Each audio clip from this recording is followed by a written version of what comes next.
muy especial, de verdad. Un tema del que aprendí mucho preparándolo. Hoy voy a ser muy académico, a propósito de la maestra. Voy a ser muy académico, pero creo que a veces es necesario ser un poquito académico, ¿no? Para aprender muchas cosas. Bueno, y todo parte de un salmo que estuvimos leyendo estos días a propósito, antes de que se me olvide. En nuestra página de internet www.guiamispasos.org. ¿La conocen? ¿La han visto? ¿La han visitado? Sí. www.guiamispasos.org. Hay una sección que se llama Mi Cita. Mi Cita. Y mi cita es o contiene una guía para estudiar la Biblia, para leer la Biblia, que si usted lo hace así, la lectura le permite en el año leer por completo la Biblia, ¿correcto? Entonces, a quienes no lo sabían, pues estoy contando, pueden entrar a nuestra página www.guiamispasos.org, cliquean donde dice Mi Cita y ahí les aparece 3 meses. En este momento les aparece abril, mayo y junio. Pues ya pasó abril y mayo. Ustedes cliquean en junio y les aparece la guía, ¿correcto? Ustedes simplemente miran el día que corresponde y van haciendo la lectura. Bueno, en estos días pasados leímos un salmo, para proceder unos días, un salmo que, a ver, particularmente escuché este salmo mucho antes de empezar a leer la Biblia, y lo escuché por mi abuela. Mi abuela hablaba algunas cosas, y generalmente las personas de esa generación, ellos hablaban de 2 salmos de la Biblia, que era uno el Salmo 23, que todo el mundo sabía, que Jehová mi pastor, y así no sean lectores de la Biblia, de alguna manera han escuchado el Salmo 23. Pero hay otro salmo que igual era como muy pegado a, digamos, a la cultura de nuestros abuelos, de nuestras mamás, y era o es el famoso Salmo 91, ¿sí? Es más, yo me acuerdo que en algunas casas tenían la Biblia abierta en la sala en el Salmo 91, porque el Salmo 91, pues según la tradición, era un salmo de protección, ¿no? Según la tradición. Ahora, lo que dice la Biblia en el Salmo 91 es maravilloso, que es lo que vamos a entender un poquito, pero yo quiero que comprendamos algo. La Biblia, la palabra de Dios, no es un material ni mágico, ¿no? Mágico, ni esotérico, ¿no? Como a veces nosotros pretendemos que sean las cosas de Dios. Dios no opera así, ¿ok? Entonces lo primero que vamos a hacer es, por favor, acompáñame al Salmo 91 y vamos a leer los primeros 7 versículos. Vamos a leer del 1 al 7, por favor. Aquí aparece la Biblia para las personas que vienen nuevas. Para los que ya habían venido antes, la Biblia no aparece aquí, ustedes la deben tener allá, para que me acompañen a leer. Bueno, por favor, conmigo vamos a leer en voz alta. Del versículo 1 al 7 dice así: El que habita al abrigo del Altísimo morará bajo la sombra del Omnipotente. Diré yo a Jehová, esperanza mía y castillo mío, mi Dios en quien confiaré. Él te librará del lazo del cazador, de la peste destructora. Con sus plumas te cubrirá y debajo de sus alas estarás seguro. Escudo y la larga es su verdad. No temerás el terror nocturno, ni saeta que huele de día, ni pestilencia que ande en oscuridad, ni mortandad que en medio del día destruya. Y ojo con el versículo 7. Caerán a tu lado 1000 y 10.000 a tu diestra, mas a ti no llegarán. Bueno, paremos ahí. Yo sé, repito, que estas palabras no son ajenas para la mayoría de ustedes, porque de alguna manera lo hemos repetido, nos lo han contado desde que éramos pequeños. Y vuelvo y repito, desafortunadamente tenemos una visión de estas palabras más de la tradición religiosa e incluso más de lo mágico que de lo verdaderamente, de lo real, de cómo Dios quiere que entendamos estas palabras. Caerán a tu lado 1000 y a tu diestra 10,000, mas a ti no te pasará nada. Eso es lo que todos buscamos, ¿cierto? Y uno vive de pronto pensando en estas palabras, en estas cosas, y uno piensa, ¿no? Aquí, mira aquí, pero a mí no me pasará nada. Y esa protección de Dios, que es real, que es evidente, opera de una manera distinta, repito, a como nosotros a veces creemos que operan las cosas de Dios. Por ejemplo, y por favor, sin pretender herir una susceptibilidad, porque no me interesa, pero también es necesario que a la luz de la Biblia aclaremos algunas cosas. Nace el niño, y entonces, para que no le peguen mal de ojo, le ponen una cosita roja aquí en la patica o aquí, ¿sí? Y en el nombre de Dios, que no me le peguen mal de ojo, que no me le vaya a dar, ¿cómo se llama? Soltura, diarrea, no sé qué. ¿Cómo? El cuajo, que no le dé cuajo, sí, que no le dé cuajo. Bueno, y una cantidad de cosas que yo repito, son bien intencionadas, ni me ha faltado. O sea, yo sé que la señora que lo hace con buena intención, pues uno no quiere que al hijo le pase nada, ni me ha faltado, ¿cierto? Pero que a la luz de la Biblia no tiene ningún sustento, porque Dios no opera así. Y no porque yo tenga la Biblia abierta en el Salmo 91 en la sala de mi casa, entonces no temeré terror nocturno y caerán mil aquí y mil allá, pero a mí no me pasará nada porque en mi casa está la Biblia abierta en el Salmo 91. O sea, así no opera la Biblia, así no opera la protección de Dios.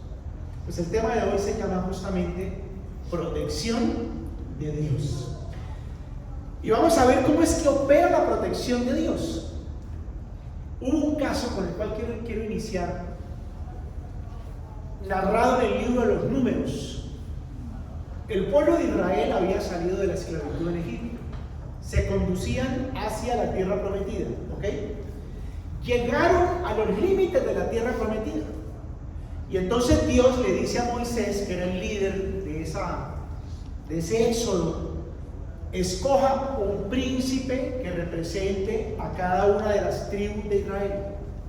Y usted los va a enviar para que ellos vean la tierra y luego vengan y le cuenten al pueblo para que los animen y ellos suban a conquistar la tierra, porque la tierra había que conquistarla. No es que los estaban esperando con las puertas abiertas, había que ir a conquistarla. Entonces el pueblo necesitaba ser animado. Y Moisés obedece, manda a 12 príncipes que representaban a cada una de las 12 tribus, o sea, el más importante, el mero de cada tribu es enviado. Y ellos se van, miran la tierra, y 10 de esos príncipes vienen y dicen: la tierra ciertamente es buena. Sí, la tierra es tierra que fluye leche y miel, pero esa tierra está fortificada, está rodeada de murallas. Esa tierra está habitada y los que están allá son gigantes. Y empiezan a decir: nosotros los veíamos como langostas delante de ellos. Devolvámonos a Egipto porque vamos a morir, vamos a perecer. Esa tierra no es lo que nos habían dicho. Esa tierra está ocupada y va a ser imposible para nosotros subir a tomarla.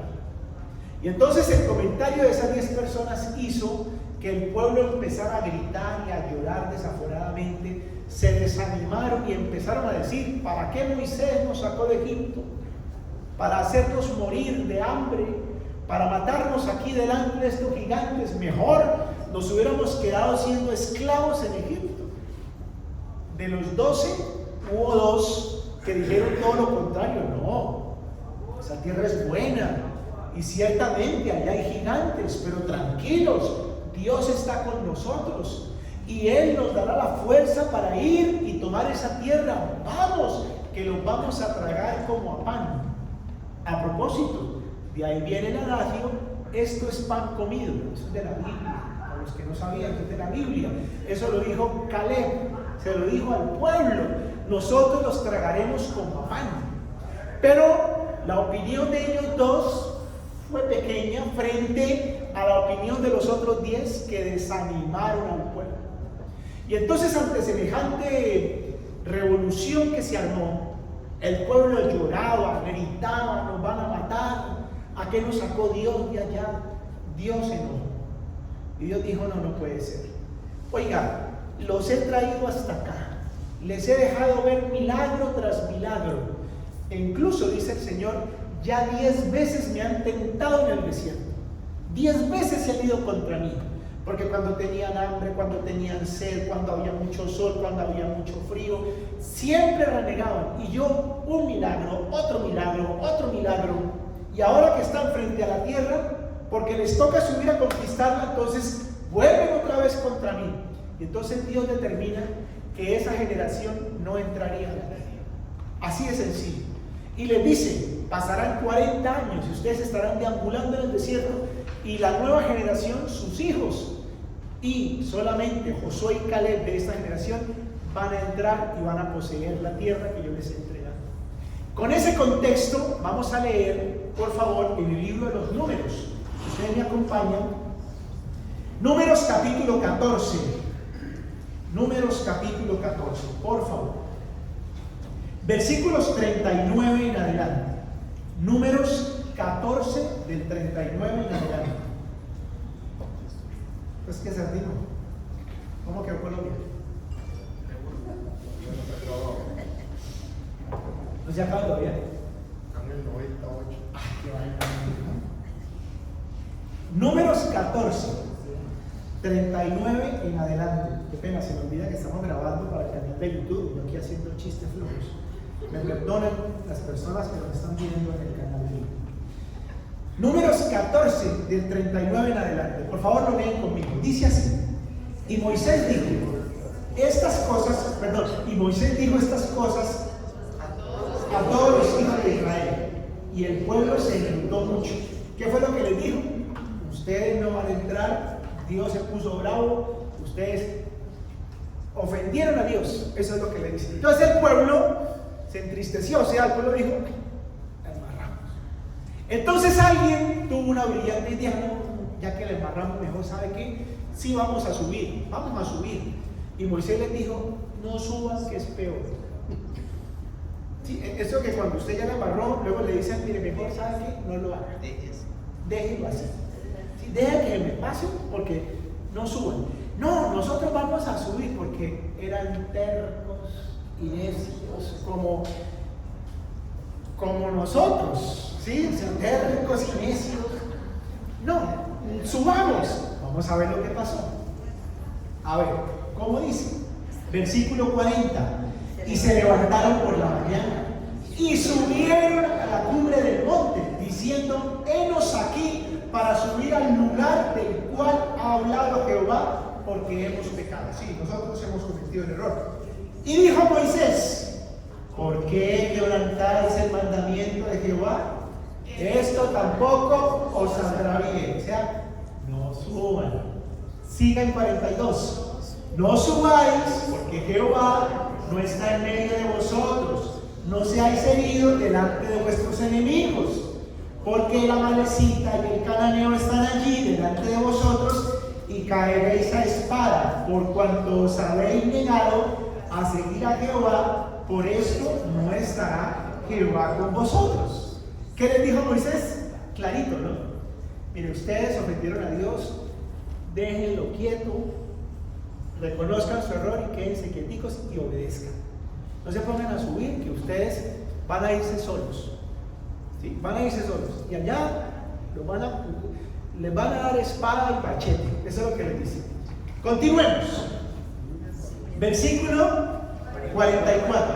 Sin embargo, se obstinaron en subir a la cima del monte. Pero el arca del pacto de Jehová y Moisés no se apartaron en medio del campamento. ¿Y qué pasó en el 45? Y descendieron el amalecita y el cananeo que habitaban en aquel monte, y los hirieron y los derrotaron, persiguiéndolos hasta Hor. ¿Qué fue lo que les pasó? Se pusieron a ir, ¿cierto? Habiéndoseles dicho, no se vayan, obstinadamente se fueron, y les tocó volver como el perro del Chavo del Ocho, con el rabo entre las piernas y con el hocico partido. ¿Estamos? Bueno, ¿yo por qué traje esta historia? Porque ellos dijeron, en el nombre del Señor nos vamos a ir. Y no necesariamente porque uno religiosamente diga en el nombre del Señor, las cosas me van a salir bien. Y aquí es donde quiero que por favor entendamos cómo es que opera la protección de Dios. Porque a veces nos lanzamos a unas vainas en el nombre del Señor. No, a veces somos ligeros en el nombre del Señor y nos metemos a hacer cosas incluso torcidas que van en contravía de lo que el Señor dice, en desobediencia a Dios, y resulta que terminamos como terminaron ellos, derrotados, apaleados. Y lo más triste es que luego nos volvemos contra Dios. Pero si yo lo hice en tu nombre, ¿por qué no me protegiste, Señor? ¿Por qué no me protegiste? Entonces vamos a ver cómo es que opera realmente la protección de Dios. Eso es lo que quiero que hoy estudiemos. Por eso vamos a ser tan académicos en este tema. ¿Cómo es que opera la protección de Dios? No es la mata de sábila detrás de la puerta. Y vuelvo y repito, no quiero en esto ser, grosero, no estoy, pero sí debo hacerlo con base en la Biblia. No, es que yo le tengo fe, y es en el nombre del Señor, y no está bendecido por el Señor. Así no opera, así no opera. No es la chaquetita, la cosita, no es así. Vamos, la herradura. Vamos a ver cómo es que funciona la protección de Dios. Entonces, vamos a estudiar, creo que 4 o 5 cosas que encontramos en la Biblia.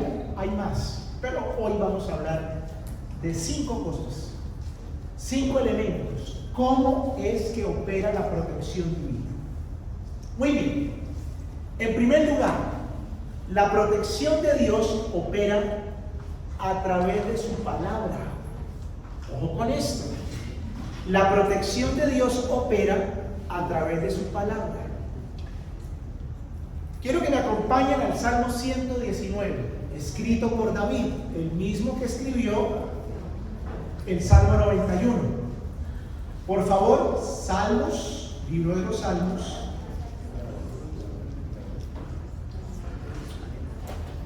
(119) libro de los Salmos, versículo 119. Perdón, capítulo 119. Por favor, miremos el versículo 92. Salmo 119, versículo 92. Mucha atención a eso. Por favor, lo leemos todos conmigo a la 1, a las 2 y a las 3. Si tu ley no hubiese sido mi delicia, ya en mi aflicción hubiera perecido. ¿Quién lo está escribiendo? David. ¿Y por qué David hablaba de estas cosas? Cuando él hablaba de la aflicción, de su aflicción, ¿es a qué se refería? ¿Cuáles eran las aflicciones de David? David era un rey, un tipo que lo tenía todo, no le faltaba nada. Hablando de plata, de poder, él lo tenía todo. Pero cuando él habla de sus aflicciones, ¿a qué se referirá? En el contexto de la vida de David, ¿a qué se referirán sus aflicciones? Cuando él habla de sus aflicciones. Recordemos que David tuvo varios escenarios críticos, ¿sí? Críticos. A ver, el primero de ellos, cuando era joven ya estaba al lado de Saúl, ¿correcto? Y Saúl empieza a despertar la envidia, ¿se acuerdan, no? Ese sentimiento de envidia hacia David, y Saúl intenta matarlo. Pero era tan abierto el intento de matarlo que lo tenía sentado en la mesa, al frente de la mesa, sacaba la lanza y se la tiraba. Tenía mala puntería porque no lo engarzó ninguna de las veces. 2 veces dice que intentó clavarlo con la lanza estando sentados a la mesa. Y a partir de ese momento él empieza a huir de Saúl, ¿cierto? Pero mire qué parte, bueno, antes de volver aquí a la Biblia, otro evento terrible de aflicción para David, cuando su hijo Absalón le usurpa el reino. Su propio hijo lo echa de la casa, su propio hijo lo persigue para matarlo. Momento de gran aflicción, de mucha aflicción, ¿ok? Bueno, vamos que hablemos de esos dos.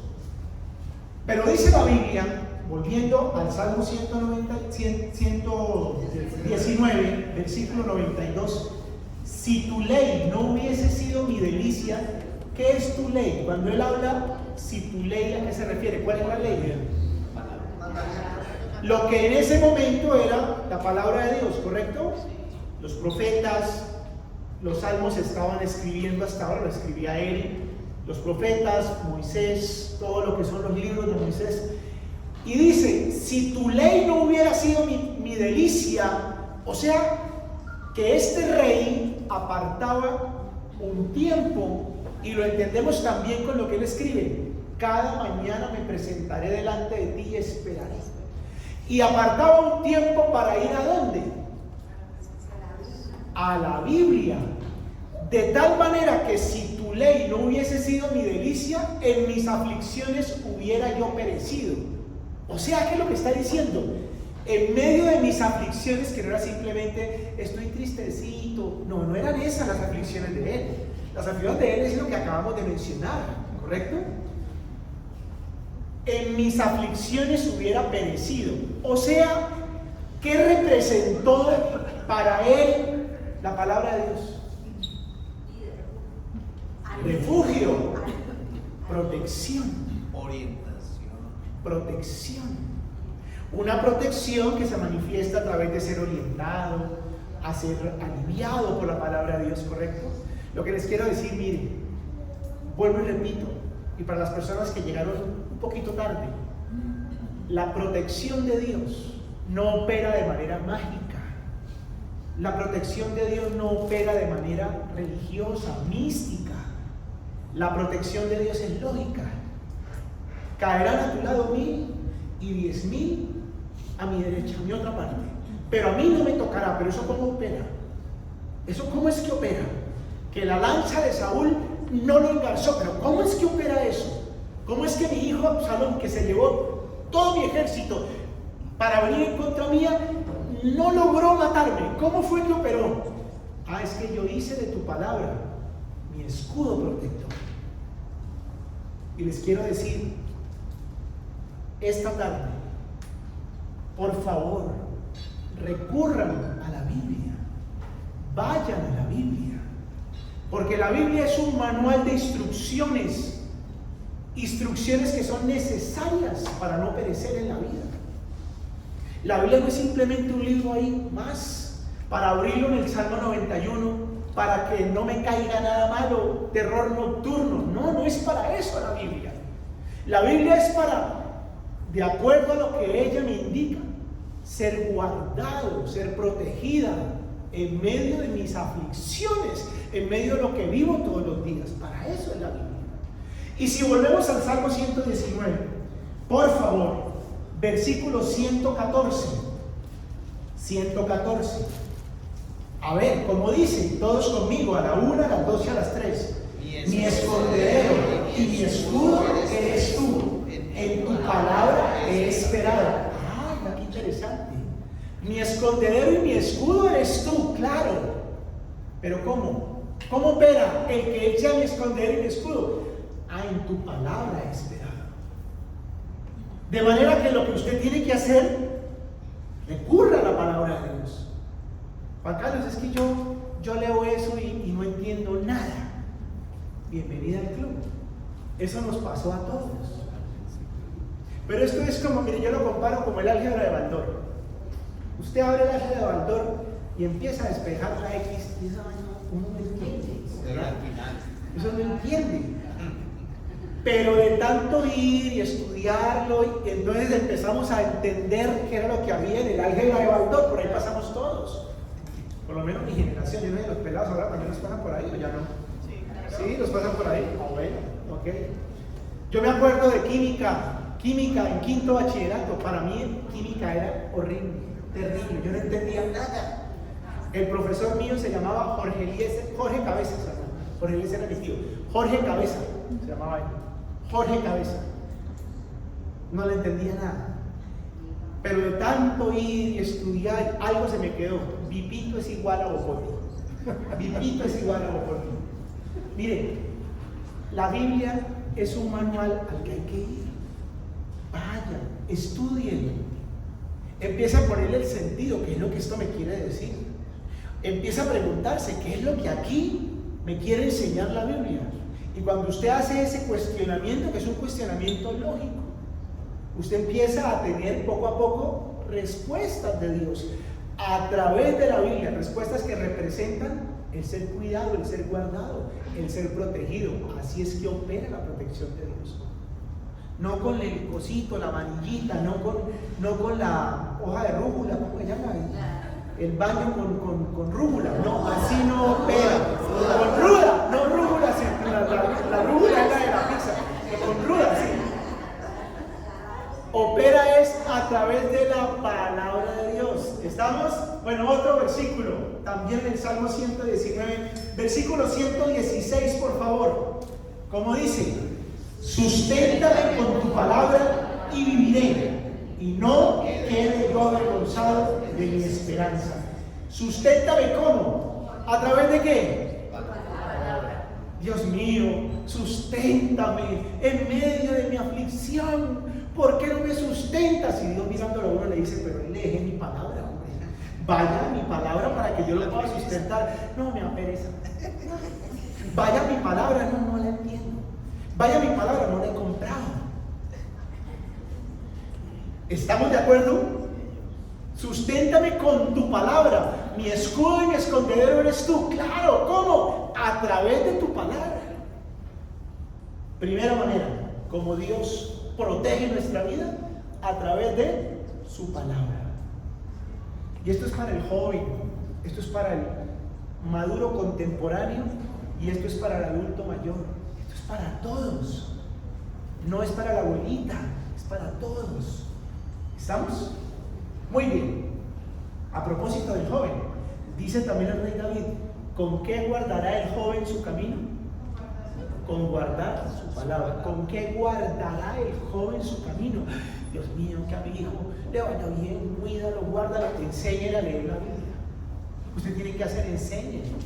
Y enséñele de buena manera, enséñele bien, que su hijo aprenda, que su hijo empiece a desarrollar el anhelo, el deseo de leer la Biblia. Porque eso es lo que guarda su camino, no el colgantejo rojo con los 4 nudos. ¿Estamos de acuerdo? Muy bien. Segundo, ¿a través de qué Dios guarda mi vida? A través de la oración. A través de la oración. Y aquí vamos a recordar a una reina judía, de la cual hemos hablado hace poco, hablamos, la reina Esther.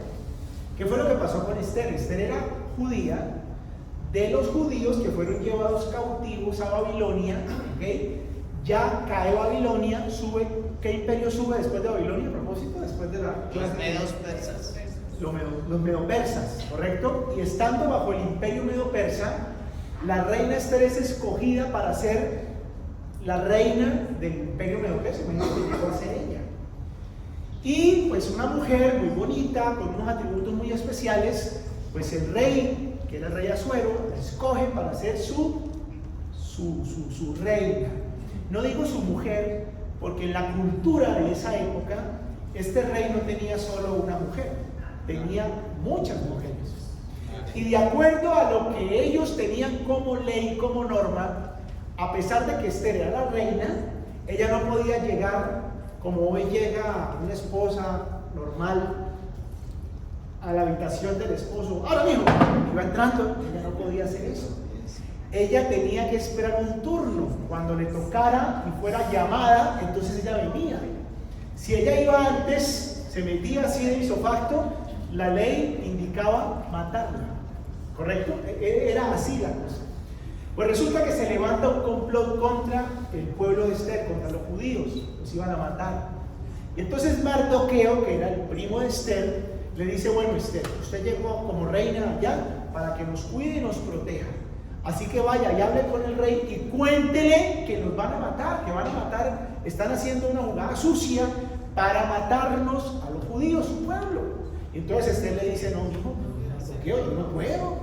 Si yo llego allá de isofacto, a mí no me toca todavía, a mí me tocó hace 3 días, eso se demora.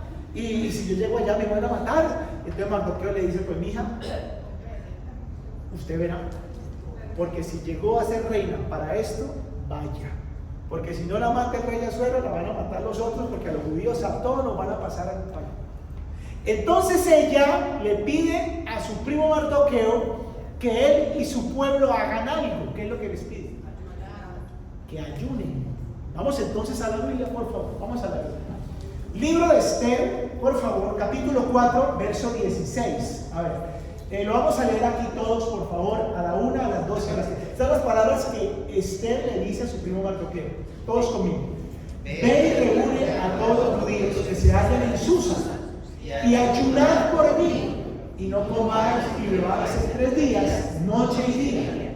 Yo también, con mis doncellas, ayunaré igualmente, y entonces entraré a ver al rey, aunque no sea conforme a la ley, y si perezco, que perezca. Bueno, ¿qué es lo que ella le pide a Mardoqueo que haga? Que ayune. Pregunta. ¿Qué es realmente el meollo del ayuno? ¿De qué se trata el ayuno? Hoy está muy de moda el tema del ayuno, por el famoso ayuno intermitente, todo el mundo queriendo ser fit. ¿Qué es el ayuno? Espiritualmente, ¿a qué se refiere el ayuno? Pregunta, ¿alguien me puede decir? Sí, a doblegar el corazón y la voluntad delante de Dios. Bueno, ayunar obviamente es dejar de comer, ¿sí? Dejar de comer, pero ¿para qué? ¿Será que por dejar de comer Dios entonces se agrada de mi sacrificio y me protege?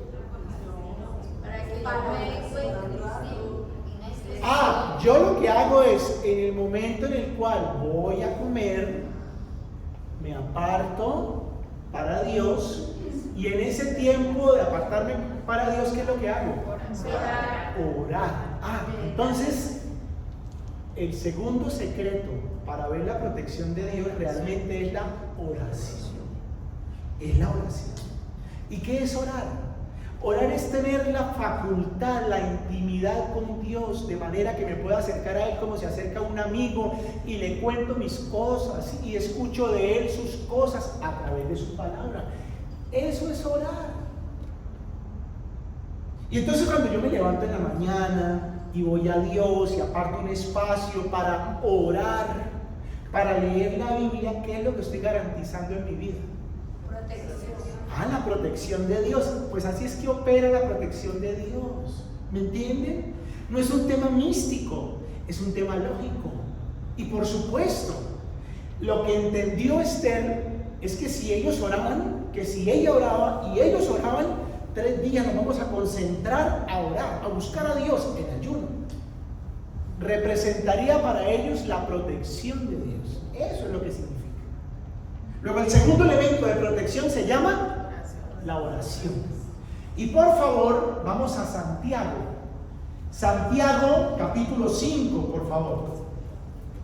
Santiago, capítulo 5. Mira lo que dice, tan interesante. Santiago 5, versículo 15 y versículo 16. A ver, conmigo, a la 1, a las 2 y a las 3. De la oración de fe salvará al enfermo, y el Señor lo levantará. Y si hubiera cometido pecados, se serán perdonados. Confesad vuestras ofensas unos a otros, y orad unos por otros, para que seáis sanados. La oración eficaz del justo puede mucho. La oración es una herramienta poderosa. Cuando una mamá ora por sus hijos, mamás, oren por sus hijos. Nunca es perdida esa oración. Jamás. Una mamá que ora por su hijo, dice la oración de la justa puede mucho. Señoras, oren por su esposo.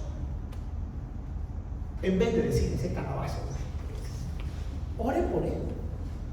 Dios mío, por favor, ayúdame. Abre el entendimiento a mi marido, Señor, por favor. No, ¿verdad? O sea, en vez de pelear y maldecirlo, ore por él. Porque la oración del justo pueden mucho. ¿Está alguien enfermo? Oren por él. Pónganse de acuerdo, oren por él.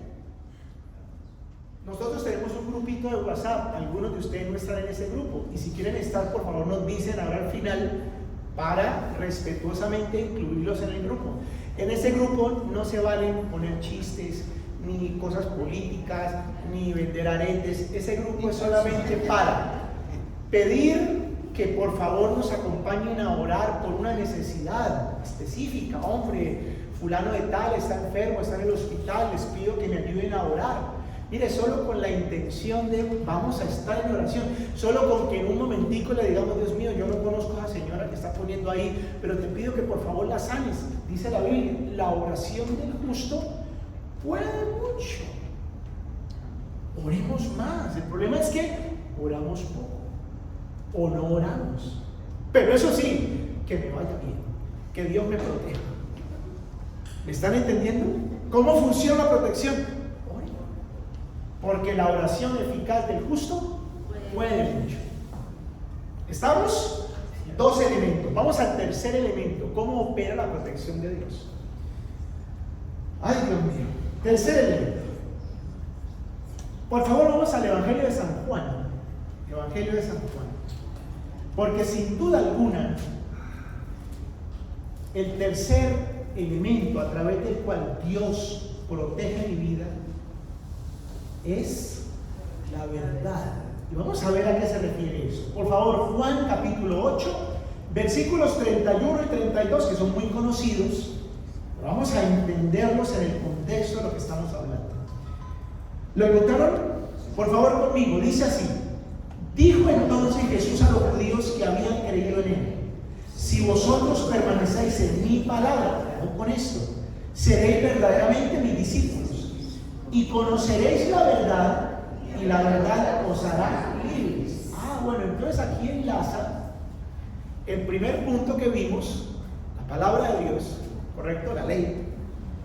Dice, y si ustedes permanecen en mi palabra, ustedes van a aprender algo. ¿Y qué es lo que van a aprender? ¿Qué es lo que van a descubrir? La verdad. Y por supuesto, la verdad es Cristo. Yo soy el camino, la verdad y la vida. Y yo descubro la verdad que es el Señor, descubro la verdad de Dios, pero hay algo importantísimo, que cuando yo soy discípulo del Señor, porque permanezco en su palabra, voy a desarrollar en mi vida, que me va a guardar. Sabiduría. Hablar la verdad. Hablar la verdad. Juan Carlos, pero es que hay unas mentirillas que toca decirlas, porque usted sabe que si uno las dice, y entonces en el contexto de lo que estamos hablando dice, si verdaderamente sois mis discípulos, ustedes permanecen en mi palabra y mi palabra los guía a la verdad. Claro, pero eso significa que yo como discípulo del Señor, al cual le pido que me proteja, hablo la verdad. Y aquí quiero decirles, cuando yo hablo la verdad, estaré protegido. Porque la verdad a mí siempre me dará libertad. Cuando yo hablo mentiras, estoy expuesto. Porque la mentira, decía mi abuela, más rápido se cae un mentiroso que un cojo. Y tarde o temprano se cae el mentiroso. Y cuando el mentiroso se cae, ¿cómo queda? Expuesto. Queda desprotegido.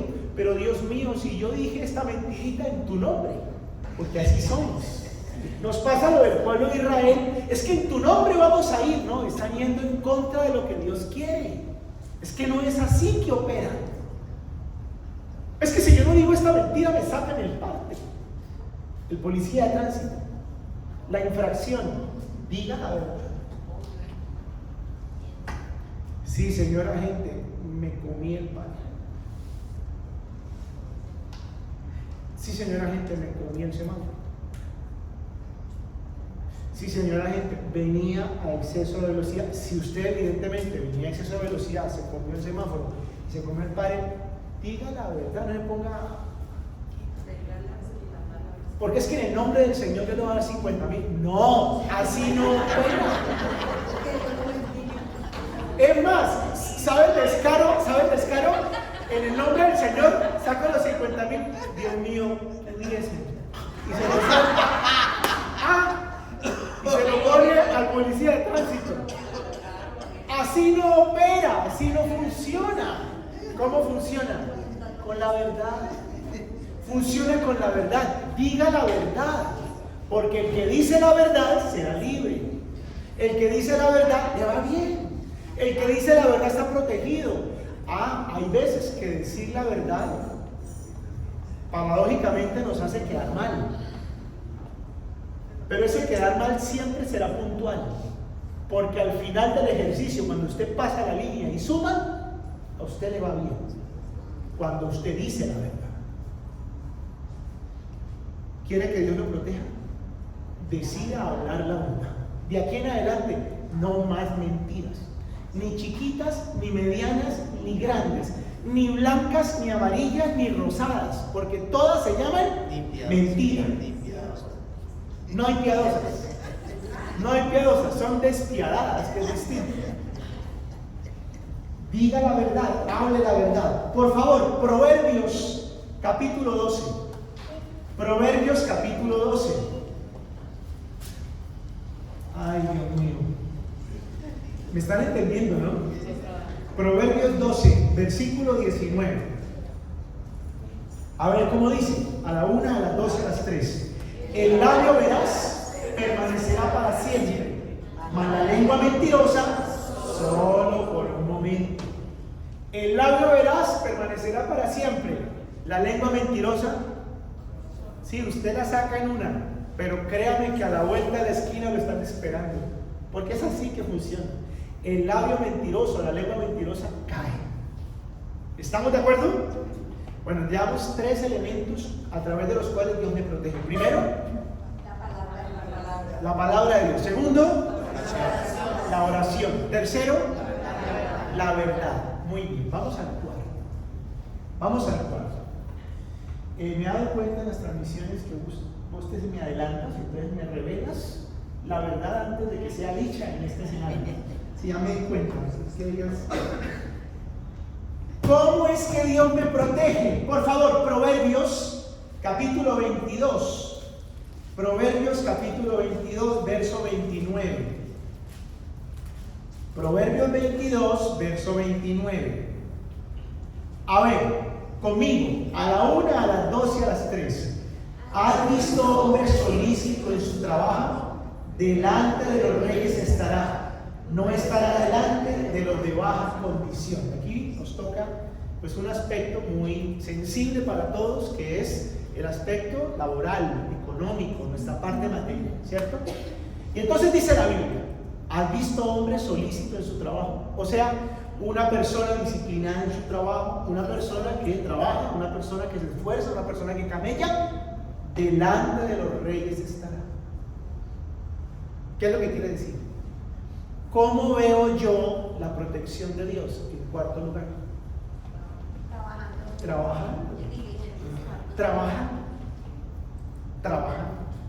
Dios mío, por favor, protégeme, bendíceme, ayúdame, provéeme. Pero me quedo todo el día en la casa diciéndole, provéeme, bendíceme, protégeme. ¿Qué va a pasar? No, si va a pasar el recibo, no quiero pagarlo. Entonces le van a cortar el agua, le van a cortar la luz. Eso va a pasar. Y en la Biblia hay algo supremamente claro. El que no trabaje, dice la Biblia, tampoco come. Hay que trabajar. Y yo, cuando trabajo, cuando me dispongo a trabajar, créame, estaré guardado por Dios. Así estemos pasando por una situación en la que, a ver, este no es el trabajo que yo quiero tener. ¿Estamos de acuerdo? Este no es el trabajo que yo espero para el resto de mi vida. Por supuesto. Pero dice la Biblia, el que es fiel en lo poco, sobre mucho será puesto. Pero si yo me quedo renegando y maldiciendo del trabajo que tengo hoy, no espere tener uno mejor, porque no va a suceder. Vaya, haga lo que le toca hacer y hágalo bien. Hágalo con cariño, hágalo con pulcritud, hágalo con disciplina. Así el ambiente no sea el mejor, así no sea la mejor paga la que usted está recibiendo hoy. Y con esto no estoy diciendo sea conformista, claro que no. De todo tengo y de todo tiene la Biblia menos del conformismo. Pero lo que la Biblia a mí sí me enseña es que si yo hago bien lo que hoy me toca hacer, abro la puerta para que Dios me ponga en algo mejor. Y voy a recibir más. Y voy a recibir mejor. Eso es lo que me dice la Biblia. Luego, nuestra cuarta herramienta. ¿Voy en la cuarta o la quinta? Cuarta herramienta. Cuarto elemento para ser bendecido, para ser protegido. Trabajo. A propósito de un personaje del que aquí hablamos mucho, hace días no hablo de él, José en Egipto. José llegó siendo esclavo a Egipto. Si nosotros nos vamos a la realidad, ¿qué le esperaba a José en Egipto como esclavo? ¿Qué creen ustedes que le esperaba allá? Entendiendo que un esclavo era un esclavo, literal como nosotros entendemos por las películas que hemos visto el tema de la esclavitud. ¿Qué creen ustedes que le esperaba a él en Egipto? Una vida miserable. Finalmente, pues iba a perecer, iba a morir, producto de ser dejado como un animal, porque eso era un esclavo. Ellos trabajaban como un animal. ¿Qué fue lo que lo salvó a él? Claro, fue el Señor. Usted me dirá, no, es que Dios estaba con él. Claro, la Biblia dice que Dios estaba con él. La mano de Dios estaba con él. Ah, claro, la protección de Dios. Pero ¿cómo en la lógica era que la mano de Dios estaba con él? ¿Cómo operaba eso? Dice la Biblia que como esclavo todo lo que hacía José lo hacía bien. A José lo ponían a barrer y ese tipo barría como ninguno. Al tipo lo ponían a limpiar los muebles y los muebles quedaban como nadie más era capaz de dejarlos. Lo ponían a lavar los baños y el tipo los dejaba ver. Y entonces su primer jefe dijo: este tipo es distinto a todos los esclavos, este tipo tiene algo raro, este tipo no es del común. Y pensó, dice la Biblia, en ponerlo como administrador de toda su casa. O sea, de esclavo raso lo pusieron a ser el administrador, el amo de llaves de la casa. Y como administrador de su casa, todo lo que José hacía, eso lo echaba para adelante. Entonces la casa de Potifar, que era este señor, empezó a prosperar en muchas cosas porque José era el que administraba la casa. Y ustedes saben la historia, va a dar a la cárcel injustamente. ¿Se acuerdan, no? Por no acostarse con la mujer de Potifar, termina en la cárcel. Y el tipo llega a la cárcel. Después de haber pasado por la esclavitud, ahora llega a la cárcel. Peor, Matías. Y en la cárcel dice, me imagino que llegó llorando, porque toteado la risa no tuvo que haber llegado, ¿no? De la injusticia, portándose bien, y miren lo que le pasa. Y me imagino que lloró. Y después de que lloró, se limpió las lágrimas y dijo: bueno, el planeta siguió dando vueltas y toca levantarnos. Y en la cárcel dijo: lo que me pongan a hacer aquí lo voy a hacer bien, dice la Biblia. Y el jefe de la cárcel dijo: oiga, este tipo es diferente a todos. Este tipo tiene algo. Es que todo lo que hace lo hace bien. Todo lo que hace lo hace con cariño, lo hace con gusto. Este tipo tiene algo. Y lo pusieron administrador en la cárcel. La mano de Dios estaba sobre él, claro, pero es que había una actitud de hacer las cosas bien. ¿Cómo fue protegido José en Egipto? A través de su trabajo, literalmente. A través de su trabajo. Y yo les quiero decir, estamos en épocas críticas, claro, pero no se asusten. No es la peor época de la historia, ni es la última época más crítica de la historia. No es así. Siempre ha habido épocas críticas en la historia. Pero frente a la época crítica que estamos viviendo, quiere ser protegido y guardado, haga su trabajo bien. Trabaje, levántese, luche, hágalo con disciplina, haga las cosas bien. Que a usted nunca le van a faltar clientes. A usted nunca le faltará oportunidades. A usted nunca le faltará trabajo, pero haga las cosas bien, destáquese. Y entre más difícil sea la situación, más disciplinado, más pulcro, más excelente, con más cariño, con más amor, haga las cosas. Y a usted siempre le irá bien. ¿Estamos? ¿Cómo es que Dios me protege? Así, lógicamente. Vamos para nuestro quinto elemento. Proverbios 7, Proverbios capítulo 7.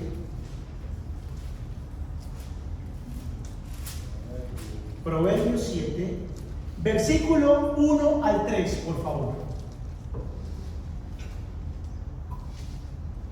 A ver, conmigo, a la 1, a las 2 y a las 3. Hijo mío, guarda mis razones y atesora contigo mis mandamientos. Guarda mis mandamientos ¿y qué, perdón? Y mi ley como a la niña de tus ojos, lígalo a tus dedos, escríbelos en la tabla de tu corazón. Guarda mis mandamientos y vivirás.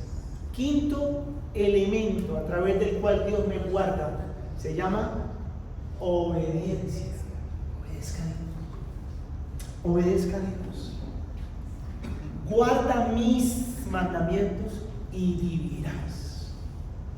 ¿Quieres ser protegido por Dios? Hágale caso a Dios.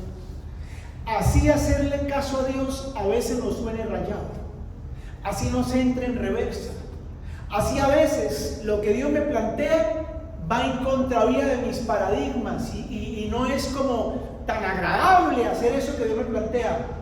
Obedezca a Dios. ¿Cuál fue el error del pueblo de Israel? La primera lectura que hicimos, ¿cuál fue el error? No obedecer, ser llevado de su propio parecer. La necedad, la terquedad, la obstinación. La obstinación. Pero Dios le dice, no. Y Dios le vuelve a insistir. Como el borracho. Como vamos, vamos bien. Ya un hueco. Obstinado. La obediencia. Obedezca. Obedezca en lo que Dios le dice que haga. Por favor, reconcíliense.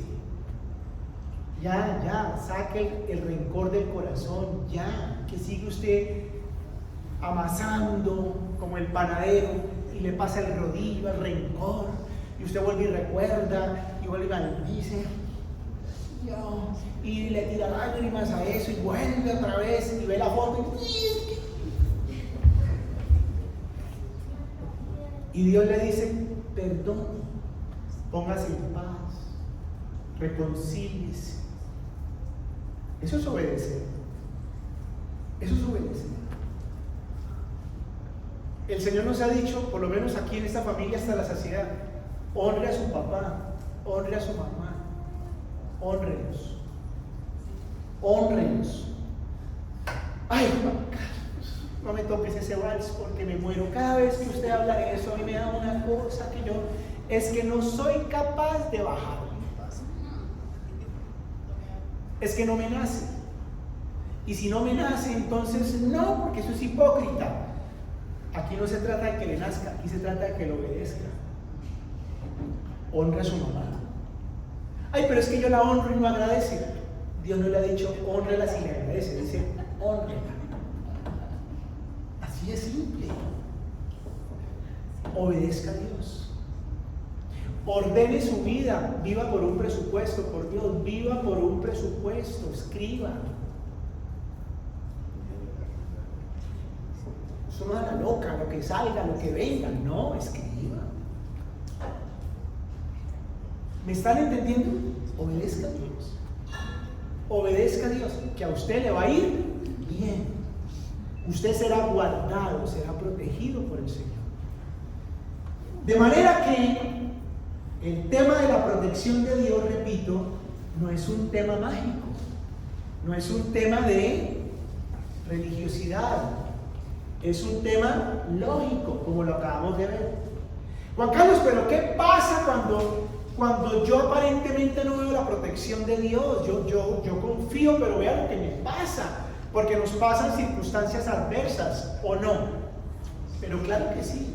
Y soy hijo de Dios. Pues aquí quiero decirles otra cosa, que lo hemos mencionado muchas veces. ¿Qué representa la adversidad para un hijo de Dios?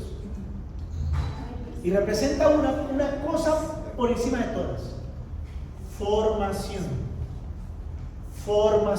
experiencia, madurez. Eso es la caída, la adversidad, corrección. ¿Cuántas veces somos corregidos por Dios a través de algo que nos pasa? Hombre, cometí el error, no obedecí. Yo dije, eso no me van a coger, hoy mi pico y placa, pero yo me voy aquí por las calles de aquí,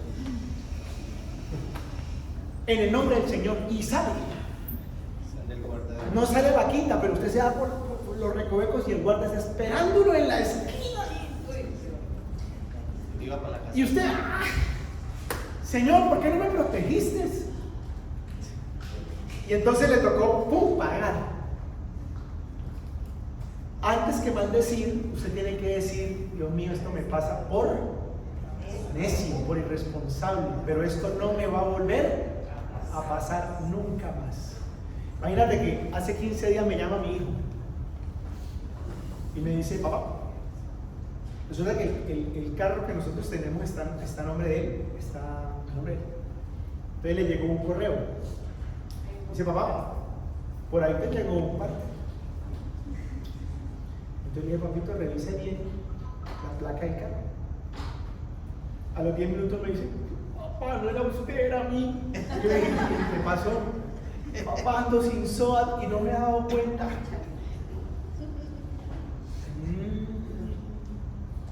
A los 2 días me dice: papá, me llegó otro.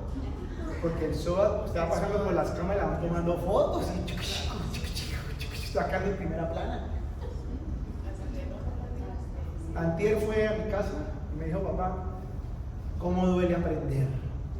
Me ha costado tanto aprender. Ya he hecho los cursos, papá, en estos días. Y gano mi platica y me toca ir a pagarle y me da un dolor, papá. Pero papá, esto no me vuelve a pasar. Ya puse como 14 alarmas del día, el SOA del día, esto no me vuelve a pasar. Bueno. Eso no lo sabía porque no lo había pasado. Porque como Ever Castro se le dijo, se le recomendó, ¿sí? Pero hasta que no le pasó, no lo aprendió. Pues quiero decirles, a veces esas cosas que uno dice: pero ¿por qué Dios no me guardó? Producto de nuestra terquedad, nuestro error, implican una corrección. Y la corrección finalmente es bendición, porque es una expresión del amor de Dios. Así duele. Y por favor, me acompañan a Proverbios capítulo 3. Proverbios capítulo 3.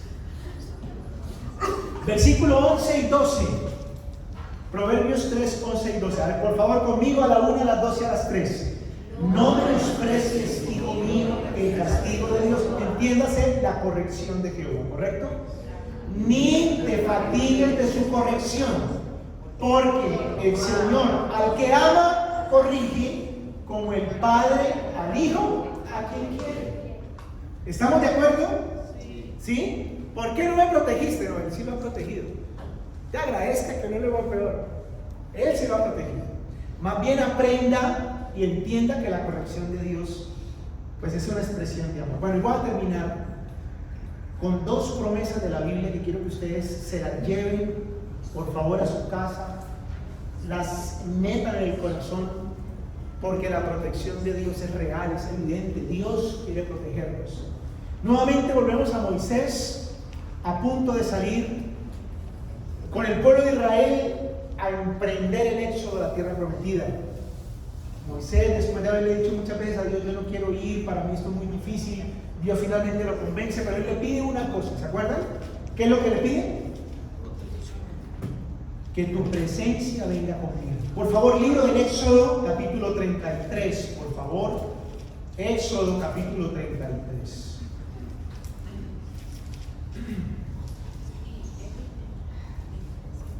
Éxodo 33, y vamos a leer el versículo 14, y por favor lo van a tomar como una promesa para ustedes. Dice así, a la 1, a las 2 y a las 3. Y él dijo: mi presencia irá contigo y te daré descanso. Mi presencia irá contigo y te daré descanso. Usted se va a ir a su casa, por favor, ahorita lleguen a la casa, o si van a salir a alguna parte, vayan, disfruten, coman, se sientan, le den gracias a Dios. Mañana tomen su domingo, su descanso, y por favor el lunes ustedes se levantan a orar, oren, lean la Biblia y apropiense de esta promesa. Hoy salgo a trabajar, pero tu presencia irá conmigo. Tu presencia irá conmigo. Y para que tu presencia venga conmigo, yo me voy a ocupar de hablar la verdad, de trabajar, de ser obediente. Tu presencia vendrá conmigo. ¿Estamos? Y por último, Mateo 28, versículo 20, por favor. Mateo 28, versículo 20. Este lo leemos todos aquí en la pantalla. A ver, conmigo, dice así: enseñándoles que guarden todas las cosas que os he mandado. Y aquí, yo estoy con vosotros todos los días, hasta el fin del mundo. No estamos solos. La verdad es que el Señor está con nosotros todos los días. Mañana, el lunes, la semana que viene, Él está con usted. Y quiero que se vaya con esa convicción. Usted no está sola, usted no está solo. Dios está con usted. Su presencia viene para darle descanso. Su mano le va a proteger. Caerán 1000 a su diestra, 10,000 a su siniestra, pero a usted no le tocará. Porque eso es lo que dice la Biblia. Pero no en un sentido mágico, sino en un sentido lógico, como hoy lo hemos estudiado. ¿Oramos? Vamos a poner de pie, por favor.